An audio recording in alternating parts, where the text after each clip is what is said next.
Wow, the ash out there sure is falling strong. Huh? Do you want to tell me something, Eldritch Horror?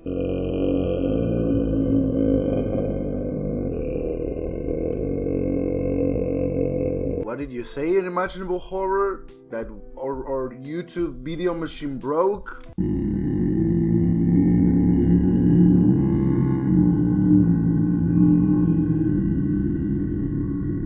Well, Goiji, how am I gonna pump out dank videos now? Oh wait, I know.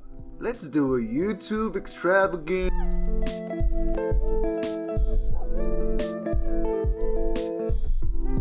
Hey there! So for a short story, I thought I'd talk about my adventures in Pathfinder. Pathfinder was my first step into role-playing, and I had absolutely no clue how it worked, so when I was designing my character, I pulled things out of thin air. At the time, I was still kind of playing World of Warcraft, and the only class I was good at was Paladin, so that's what I went with. I chose the Fetchling race because they seemed exotic, and like the weeb I am, I wanted my character to be a Bishonen, aka a pretty boy. As for his name, I named him after the latest Magic the Gathering set that was released that year and dubbed him Xander Zendikar. Unfortunately, Xander had no backstory. He was just kinda there. Normally, this is a bad thing, but my DM had a field day with this. First, at the mention of him being a pretty boy, my DM decided that meant he was ambiguous and had the group as well as random NPCs roll perception when talking to him, just to see if they could tell what gender he was.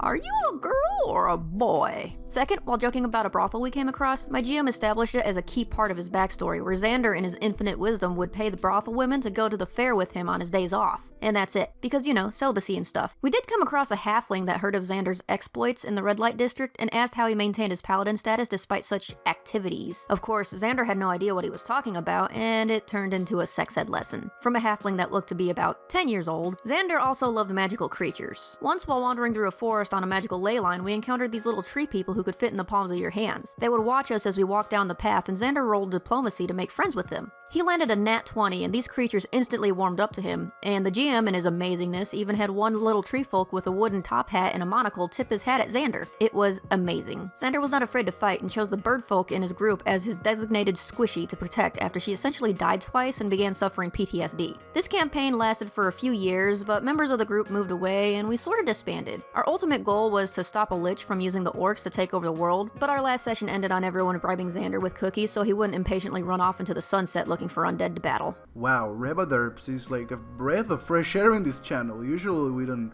really have that much energy here. I guess we'll have to wait for another guest to come to our... Okay, I was going to say show, not house, but let's just see who's on the door.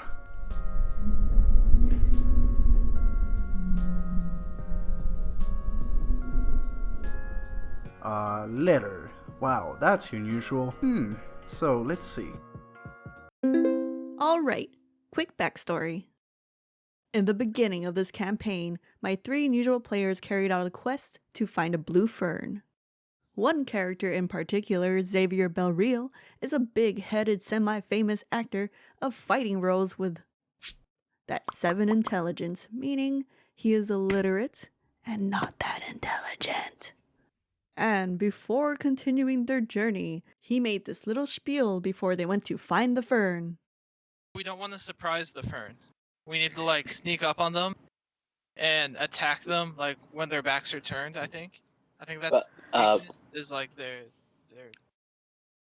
They turn in the quest to Fievel, the owner of the Fox Tavern, and a fan of Xavier. Things fall into place and Xavier prepares a short play of his heroic victory against the ferns.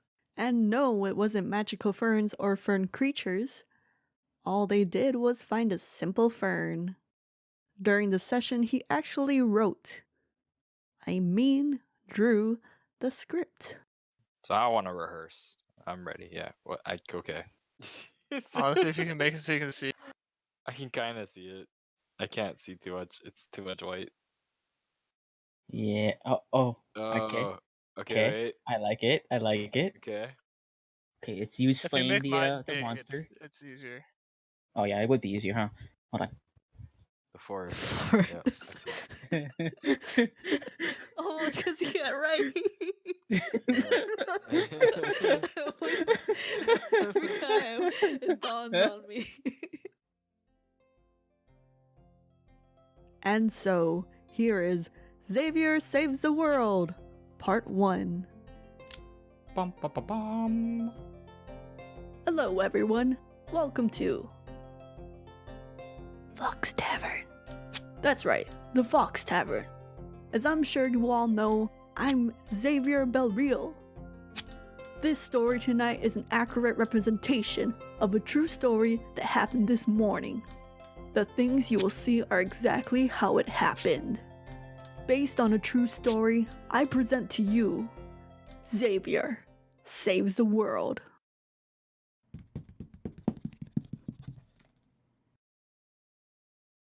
Yeah.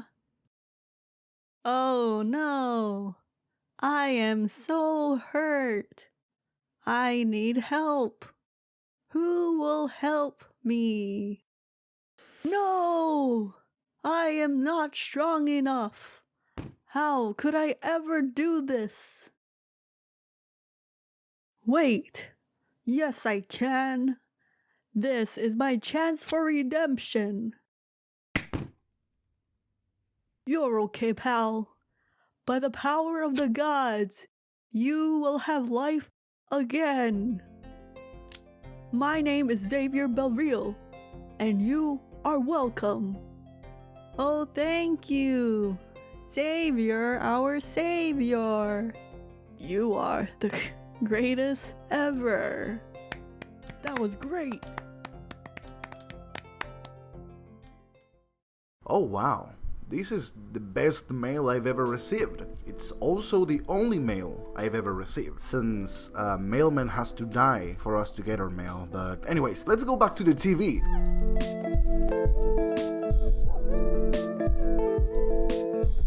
Collabs are cool, let's do this. So this story focuses on one of the times we had free time in campaign. So we're at a point in the campaign where it's our choice of what we're gonna do, and we have a couple of options and stuff. And instead of doing the main quest type things, we thought it'd be a fun idea to go check out what's going on in the town's local festival. And at this meeting, there was only 3 out of the 6 or so players in our group, not counting the DM. It was me, who was playing Miri, my half-elf artificer, my friend playing Yab Ho, who is a sort of elf wizard, and my other friend playing the alcoholic, probably crazy, probably drunk tabaxi sorcerer Maik. So you see, our group has a habit of whenever there's 4 or less people, not counting the DM once again, we try not to do main storyline type things, if possible, because we don't want to have friends missing the plot, but we also take advantage of the situation to do some stupid things. So we split the party and started adventuring around the festival. I start looking at merchant shops for interesting parts to possibly put into weapons, because gunsmith things, and Yob starts to look around for some games, because, you know, why not? And he finds a ring toss. It seems normal enough, and the guy sells Yob 3 throws for 2 copper or something, I don't know, not a lot of money. He tries his might, rolls dex checks, and fails 2 of 3 times. So he tries again. And again. I'm sorry, sir, but the limit is 3 throws per person, and I'm gonna have to stop you there. The man running the stand says to Yob. Yob starts to think sneaky, and he goes into an alley nearby and uses that wonderful spell we all love, Disguise Self, to look like a man named Aaron. This man is a very powerful mage that helps run the town that we know from Yob going to college, and he worked with him, and honestly, we kind of just annoyed the hell out of this guy. Not to mention I stole some stuff from him from the college, but no one really found out, so it's okay. So, Yob walks out of the alleyway, and a man stops him. Oh, Sir Aaron, it's interesting to see you here. Why aren't you at the meeting? You were supposed to be there 15 minutes ago. And my friend just kind of blurts out the first thing that comes to mind. Oh, I'm not Aaron. I'm his cousin. Aaron. You see, this was especially bad because this was a Pokemon reference that had been made at least 20 times before this moment. And you know, then the obligatory roll a deception check at disadvantage happens, and my friend just happened to roll a natural 20. So now Aaron has a cousin named Aaron that looks identical, so that's neat. And Yob does the whole ring toss again.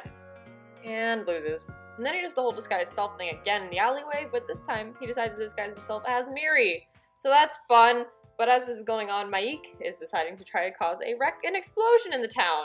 And Maik casts Alter Self and decides to look like Yob to try to cause a wreck in the shopping area. As this is going on, Yob, who did slightly better at the ring toss this time, disguised as Miri, sees Maik, or what really is another Yob, starting to cast a spell of some sort, and Yob starts to get real mad, but instead of walking over there to see what's up, he casts the spell Levitate and T-poses over there at full speed. At this time, the real Miri, who was in the shopping area this whole time, looks to see what had been going on, and is immediately confused and pissed off. Eventually things calm down between the party, disguises are dropped, and everything's good for a little bit. But then we hear a large crash, and hear an explosion of some sort happen down the road, and hear the low, loud gurgle of a beast of some sort. Then, out of the brilliant mind of my friend in this huge moment of panic, he says, "Oh great, I abused the ring toss system, and now it's an anarchy!" And yeah, now you know the background of that quote, I just felt like explaining it. And moral of the story is, don't abuse the ring toss system, otherwise a weird frog monster will come and attack your town.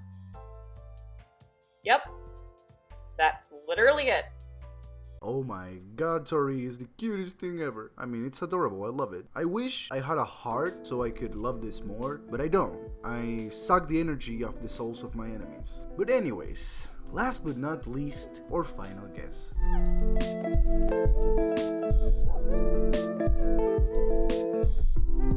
I have no idea what I'm doing. Let's go. Okay, so our group is consisting of a half-elven rogue, a dwarven ranger, his elder buddy Rick, and me, the half-elven druid. It was our first game. First character, first session, first everything. For all of us, including the DM. We just got out of our first fight against some nasty ogres, and we were heading into this little town, with no idea what we were supposed to do now. So our first instinct was to maybe walk around, talk to some folks, and maybe earn us some coin doing something. It turns out that a bunch of half-elves, a dwarf, and especially an owlbear tend to grab the townsfolk's attention, and a few people got a little bit suspicious of a newfound group.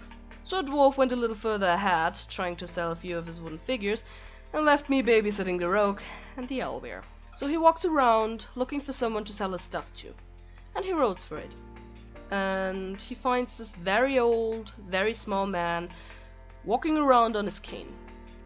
The ranger found his target. So he went up to him, and the old man was a little bit confused and maybe annoyed by this weird child of a dwarf suddenly appearing in front of him, holding a wooden turtle under his nose. "May I interest you in this excellent wooden statue of a turtle? Turtles represent, great old age and..." Our DM rolled for something. And before we could do anything, the first hit from the old man's cane landed on the ranger's hat. The ranger was very determined to sell his statue though, so he tried again. His dice weren't quite as determined. You know, because it's very admirable that you were able to survive that long? Another hit. May I remind you that we were all level 1 characters. Some of us probably didn't even know things could attack us out of combat, and this old dude hitting the ranger with a staff that made 1d4 damage and rolling 4s on both of these hits left him with only 4 hit points left. And at this point our ranger was afraid to die. But too stubborn to give up on selling this man this stupid turtle. So a few city guards had to step in to save our dwarf from getting murdered by this old, weak-ass looking guy. Meanwhile, my druid was off laughing her butt off at that display. One of the guards who had saved our ranger was not only the son of the old man, but also the captain of the guard. So after that whole event, we had a babysitter following us around town. We actually became good friends with that babysitter. His name is Frank Manu, and we love him. Frank told us later that the old man used to be a hero back in the days, and that he even slew 2 dragons. So because of that, our ranger, still hurt in his pride, now tried to impress the old man whenever we got back into town, showing off scales of the dragon we had slewn on our journey, and other stuff. They never became friends, or anything close to that, but I think our ranger started to really respect him later on, until he got murdered, and the shapeshifter and his form asked us to deliver a letter, which eventually led to us being frozen in stone, which eventually ended in us selling our souls to get out of that situation, and I think the rest of the story is for another time. But what we learned from this whole ordeal is, never trust old men. They can kill you.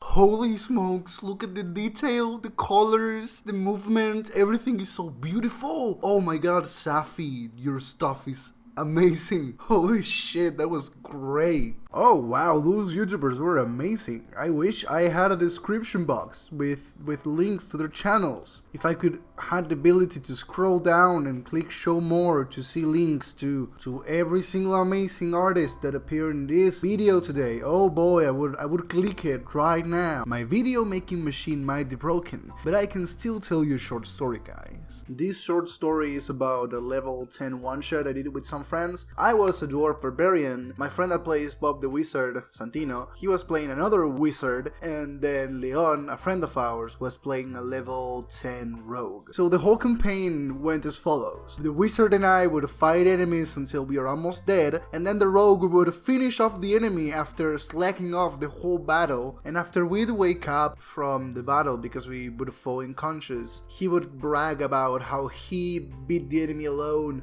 and it was a fierce fight. This actually carried on till the final battle, which was against a young red dragon. Motherfucker did nothing the whole fight. We died against the dragon and he beat it. And after that, he found some revivify, I think it was, scrolls on the dragon's lair and revived us. And after that, he was like, oh no, yeah, I beat the dragon. You guys literally didn't scratch anything. And because my character was so dumb, he was like, oh yeah, you absolutely did it. He totally believed him. The wizard catched on. He was like, no, you're fucking lying. But my barbarian now thinks the fucking rogue is like the best in the world, and it's so irritating. But yeah, that's my story. It's very short, it's very dumb. Also, sorry if I sound kind of weird. It's because I am very, very sick right now, and my voice might be subject to some wonkiness. With that said and done, remember please, all the artists here have YouTube channels. They are amazing and deserve way more attention that they're getting currently. So go check them out, subscribe to them if you want to, or at least share their videos so more people that like what they do can get to them. And that will be the end of the video, guys. I hope you liked it, and I will see you around in 10 days or so, because I'm also gonna upload the 10k special, if I haven't already, because holy fucking shit, we're close. But yeah, I will see you in 10 days from this video going up. I love you guys, and remember, in the underground, you don't need to pee.